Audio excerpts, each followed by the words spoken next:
Welcome back. This is the slideshow presentation for Southern and Eastern Asia's geography, the physical features, portion of the geography, rivers, mountains, oceans, seas, all that kind of stuff.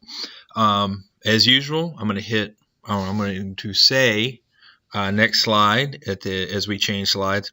I will give you the heads up. This is a longer presentation. I'm going to try to keep it as short as possible, but it is going to run a little long. So a heads up on that. Also, because of that, I may make a mistake or two. I will correct it at the time, but I'm also not going to go back and try to re-record this because I'll be at it for several hours if that happens. So I don't want to do that. So let's get it started. All right, next slide. All right. First of all, we know this. We've talked about this at the beginning of the year. You've talked about it before. Asia is the world's largest continent. All right. It's got more than 17 million square miles of territory. That's a lot. All right. That's just, massive, massive, massive land situation. And you also have a situation where you have more than 4 billion people living in this southern and eastern Asia part. So that's the part we're studying right now, not including the stuff that you talked about last year with, Russia, and not including the stuff that we did earlier in the year with the Middle East, Southwest Asia. This literally has 4 billion people just living in this area that we're studying right now. The world has 7.7 billion. So over half the people in the world live here. And more than half of that is just in India and China. Between India and China, China has 1.38 billion people, and India is catching up fast at 1.34 billion people. So basically, you're talking a third of the world's population is in those two countries alone. So a lot of people, it's one of the main reasons we study it. It's the balance of the world's population is in this one area. So it's very, very important. You got a lot of different types of physical features here, deserts, peninsulas, and especially the world's highest mountain range, which we'll get to towards the end here. If you've noticed at the top of your notes, I included some of those basic kind of background vocabulary words. Hopefully they'll be helpful to you. Next slide. Here's a general map of the areas that we're studying, and it also includes, you can see to the left side of the map, you can see the Middle East where we've been studying. We're done with that. Now we're moving into this stuff that runs there where you see where it says India kind of at the south and going up the eastern side of the Asian continent.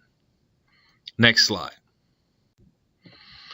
We're going to start off with the first river that we're going to be talking about is the Ganges River. All right. Starts in the Himalayas, flows southeast, about 1,500 miles, ends up in the Indian Ocean. It's named after a Hindu goddess.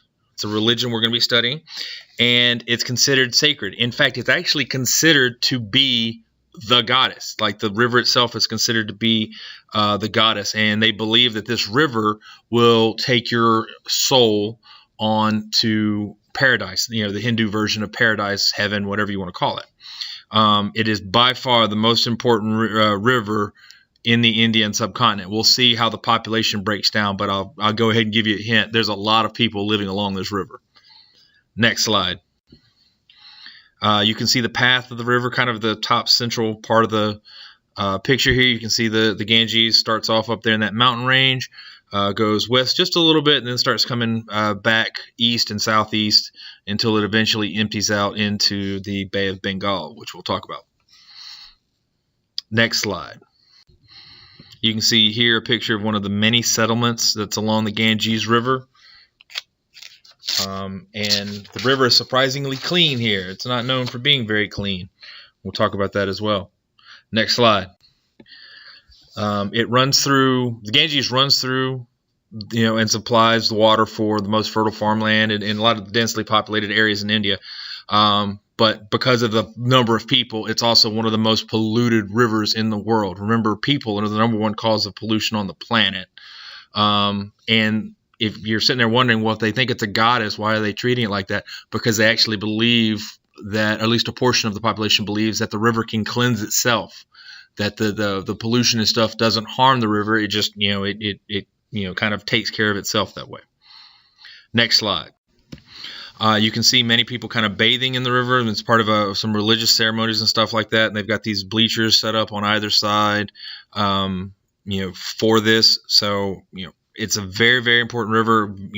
This is almost like a church ceremony type thing going on here for the Hindu religion. Next slide. All right, the Huanghe River, also better known as the Yellow River. It flows basically out of the mountain plateau of Tibet, and then goes east into the Yellow Sea through China. Plateau is basically like a area of flat land, but a really high level of elevation, almost like a massive mountain that's just had most of the top cut off and it's just flat. The Spanish word for that would be mesa, which I actually like better because it means table, which is a really accurate description there. The Huanghe, or the Yellow River, is the second longest river in China, and Chinese civilization began in this area. So this area around the Huanghe River is considered one of the cradles of civilization for the human race. You can see it right there. Kind of take a back and forth, a little bit of a route going, north, and then finally ending up east out into one of the smaller parts of the Pacific Ocean. Here's a picture of the Yellow River flowing through the mountain ranges, and you can see the color. Now, I know it's called the Yellow River, and it looks yellow most of the time. This actually looks a little bit more brown, but we'll talk. It basically gets its name from this specialized dirt or silt, and you'll see that in a minute, I believe. It is named the Yellow River for this muddy yellow silt. It's a light soil that floats on the top of the river. And it's very, very good for farmers. Problem is that there's so much flooding that it's a kind of a risk thing where you need to be near the river for the water for the farm.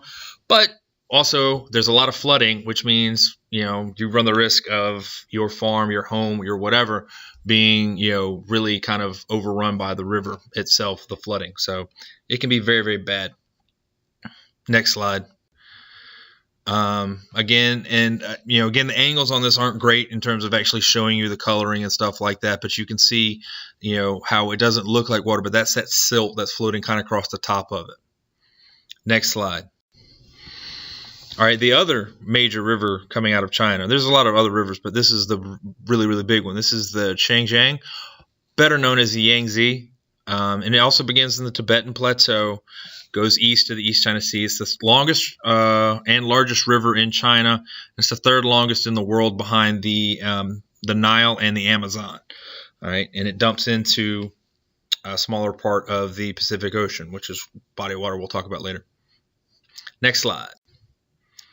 Here it is. You see it's kind of more south from where the Huanghe or the Yellow River is, but it flows, south a little bit, and then makes it just banks out east, emptying into the East China Sea.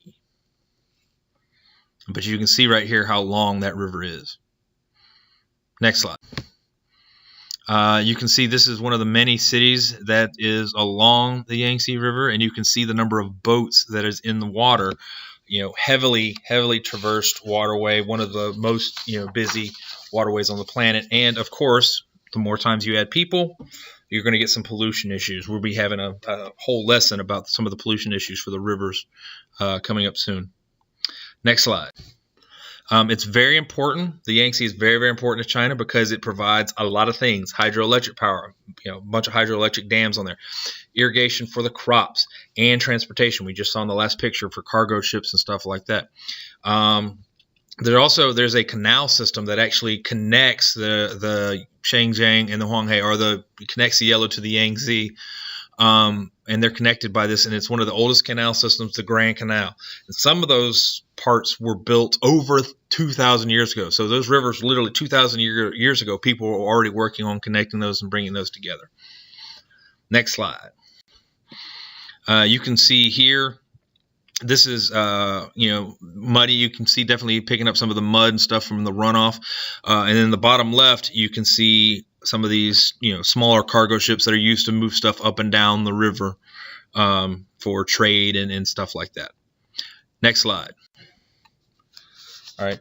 The Bay of Bengal. All right. This is the world's largest bay. And again, that's basically it's the reverse of a peninsula. You're talking about a large body of water that has land on three sides. Usually you want to find one for a ship because it makes for a good place to, harbor a ship or put a ship when it comes to land. This is a little bit big for that. Doesn't really serve that same purpose. But again, land on three sides of a body of water. It's part of the Indian Ocean, so that's very similar to the Arabian Sea, the Bay of Bengal. In fact, it's on the opposite side of India. Arabian Sea is on one side, Bay of Bengal is on the other side of India. But it is part of the Indian Ocean. It touches India on its west and Myanmar on its east. Travel tip, Myanmar is also known as Burma, is also known, don't go there ever, or at least not until many things have changed. It's rough. It's bad. Don't go. But the Ganges and a lot of other rivers flow into this Bay of Bengal. So it's a very, very important and significant body of water. Next slide. You can see here, there's the Bay of Bengal. And you can see at the bottom there, Indian Ocean. But it's a massive, like I said, it's a massive bay. You can see India on the west coast, much of smaller countries like Bangladesh and stuff like that on the north. And then you've got Myanmar on the east. Again, don't ever go there.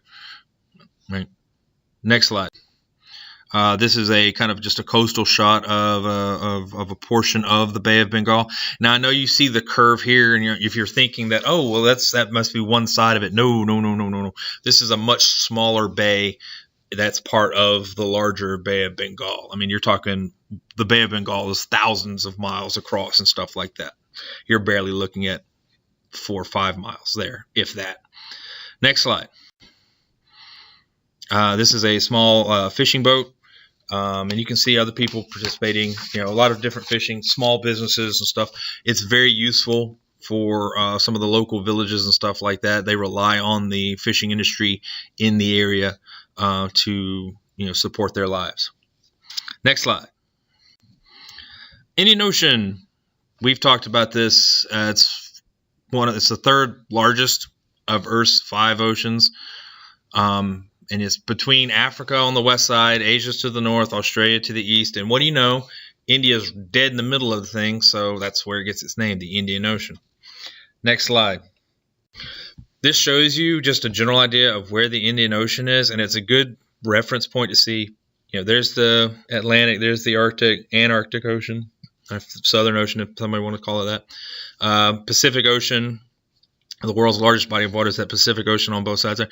But be very, very, very careful. Look, when you look at this, those are not the actual continent names. The oceans are labeled correctly, but those are not the actual continent names. You have the Americas. Those are actually 2 separate continents. And then Oceania is just kind of a general way to refer to Australia and those islands around it. But that continent is still called Australia. Next slide. Sea of Japan. Not everybody calls it that. Mainly because of the fact that if you're in Korea, you don't want to acknowledge the fact that, big body of water to your east is named after another country, especially a country that you don't always get along real well with. But most of the world refers to it as the Sea of Japan. Korea calls it the Eastern Sea, and there's like 4 or 5 other names around it too.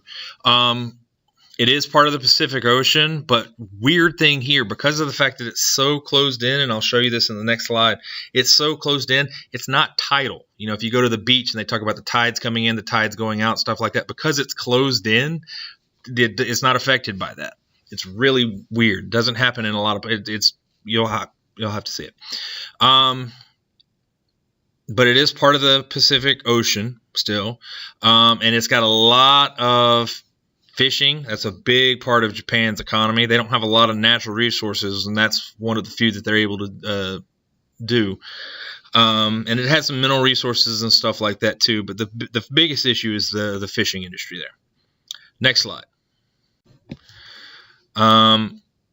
You can see here how the Sea of Japan is very much closed in by the Japanese islands to the east here, and then the larger Asian continent to the west.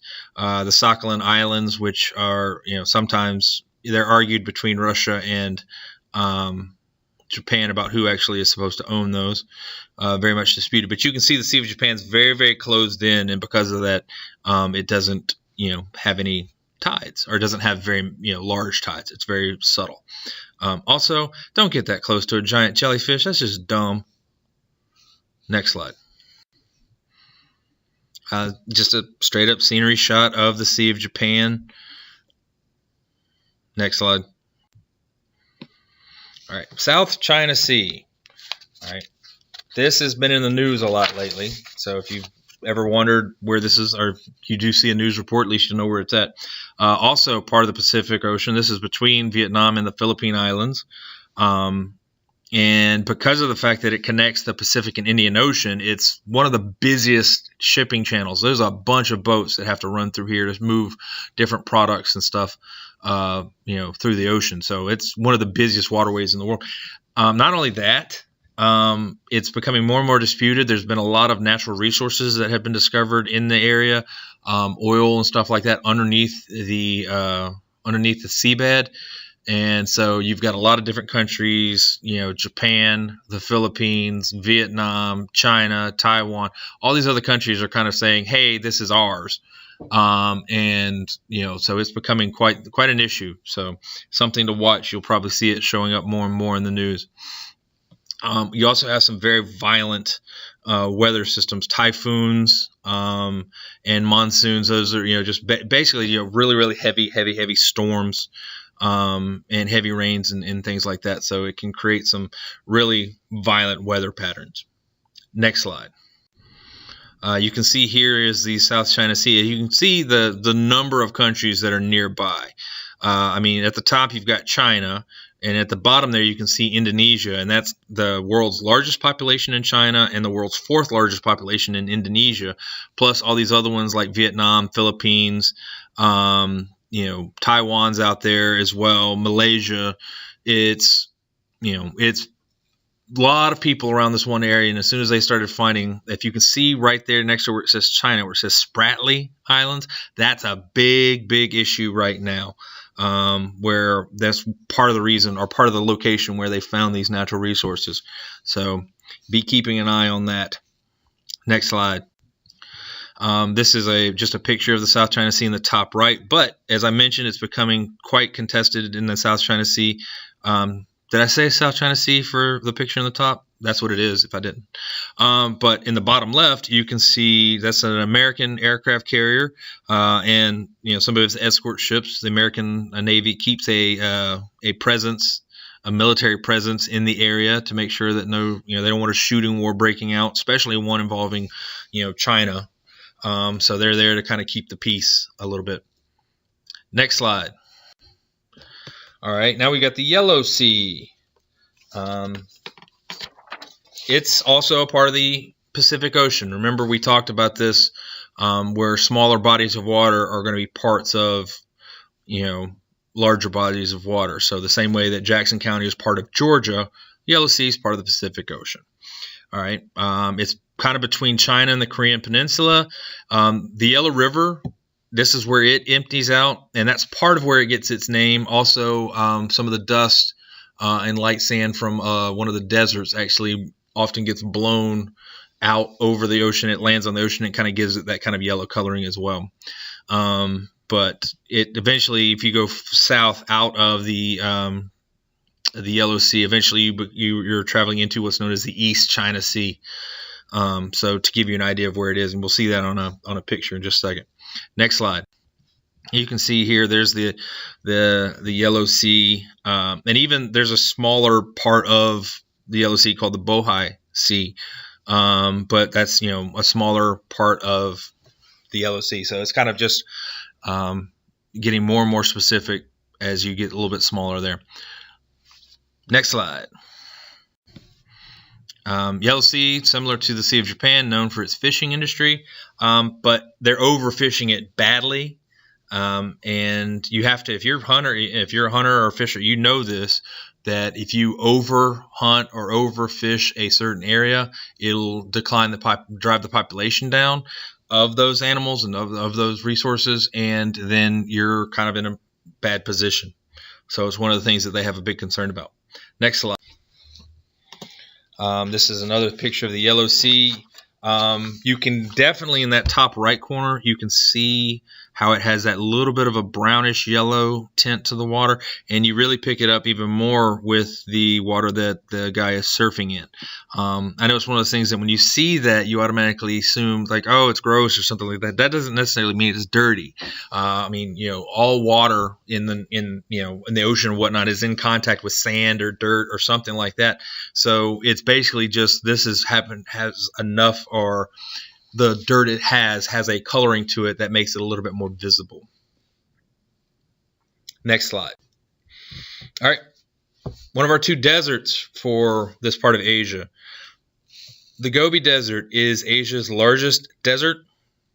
It goes through Mongolia, northern China, and it's mainly covered in sand and bare rock that are largely dealt with, or the bare rock is largely exposed because of these very, very harsh and powerful winds. Important reminder, desert means dry. It does not necessarily always mean hot. All right. Desert means dry. It's a rainfall thing. Next slide. This is give you two maps to kind of give you a better idea of where the Gobi Desert is. Top right one kind of shows you in the whole world, and then like zoomed in and said this is the area where you would find it. And then you can see here on the map, that's where the Gobi is found, right there, occupying part of northern China and a big chunk of Mongolia. Largely sand. It's a massive, massive sand dunes throughout a large chunk of the Gobi Desert. Interesting thing, and we'll see this in a second. I'll do the next slide. All right. It's called the Shemo, which is Chinese word for sand desert. So if you ever needed a word in Chinese, most likely that's the Mandarin Chinese. It can be also, but the Gobi Desert is one of the hottest and also at points one of the coldest places on Earth, depending on where you are and depending on what time of day it is. It can dramatically shift temperatures, in a very short period of time. I'm talking something along the lines of 50 to 60 degrees in less than 24 hours. So if you can think about that and the idea of, let's be like coming here to school one day and it is 90 degrees, very, very hot, and the next day at school it is 30 degrees. That's how dramatic of a change in temperature it can be in this place. So it can be very, very dangerous sometimes. Next, and you can see here some of the coldest regions. This is in the northern area towards the Mongolian border, probably over actually into Mongolia as well. Next slide.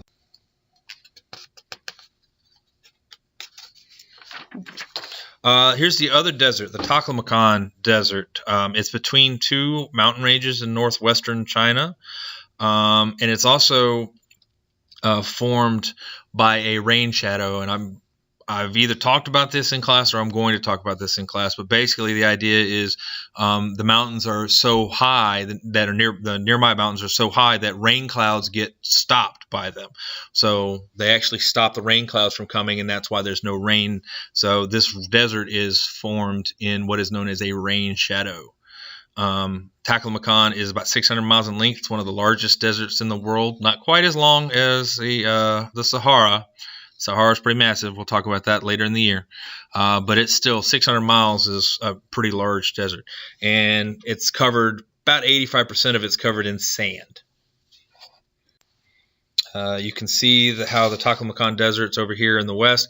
The Gobi Desert's actually pretty much right next to it. In fact, there's some people that will actually make the argument that they're the same desert. But, we're not going to go there. We're going to go ahead and just accept the fact that they are two separate deserts here. Oh, sorry, next slide. Here's that slide. And you've got a nice picture of some of the desert sand dunes that are in the area. Next slide. Pretty much straightforward sentence right there. The Taklamakan Desert receives very little annual precipitation. It means it doesn't rain very much over a period of over the year. So because of that, that's where, that's why it's a desert. And you saw the plants even in the other picture where they've had to adapt to that life, usually by doing something like either like the root system goes much further down where they might be able to locate some water, or to be able to use small amounts of water, things like that. Next slide. You can see here a man is walking a herd of camels through the sand. Camels designed are basically adapted very well to the desert environment. Not only do they store water, but if you've ever seen one step, the foot pattern, the hoof or whatever you want to call it, kind of spreads out when it touches. So it enables it to kind of grip sand better, rather than sink down into sand. Next slide. All right, the Himalayan mountains. All right, this is basically lying along the northern edge of India and the southern border of China, and they form a natural border, and it's a pretty significant border. We'll talk about the height of the mountains in just a moment or two, but the mountains actually stretch this range for about 1,400 miles, and there's other smaller mountain ranges, and I say smaller, they're smaller relative to the Himalayas, but they're massive on their own. So basically you have this, what amounts to a natural wall formed between the countries of China and India. Next slide. And you can see here, basically, you can see the range or where the Himalayan mountains run. You can see India down at the bottom, China at the top, and you've got a couple of small countries like Nepal and Bhutan. They're kind of right there in the middle, but they are, very, very secluded type countries. Next slide. And this is what you would see if you were looking at the Himalayas from nearby, ground level. You're looking at a mountain range that's an average of 20,000 feet in height. All right, that's in the ballpark of 5 miles straight up. So you can imagine that this is something that's very difficult for to traverse and to move over and things like that. In fact, some of the mountains are actually so high you can't get a helicopter up there because the air is so thin it won't support the blade of the helicopter. It can't get enough thrust to go up. But basically you're looking at what amounts to a giant 20,000 foot natural wall between these two countries. Next slide. It is the world's highest mountain region, sometimes called the roof of the world because of the area's high altitude. 9 of the world's 10 tallest mountains are in the Himalayan mountain range. The only one would be K2, which is the second tallest mountain in the world above sea level, and it's in a mountain range that's nearby. It's like attached to the Himalayas, but it's a different mountain range. So 9 of the 10 are in this one mountain range, and the 10th one is nearby. So we're talking a lot of, just a lot of really tall mountains. Next slide. You can see here the wind forcing the snow and the clouds kind of bouncing off the top of it, of the mountains here. And you can see another picture to the right, just to see how treacherous the area is. Next slide. Oh, I spoiled it. Sorry, I didn't mean to spoil it. 9 of the world's 10 largest peaks are located here. It does include Mount Everest. This is the world's highest mountain.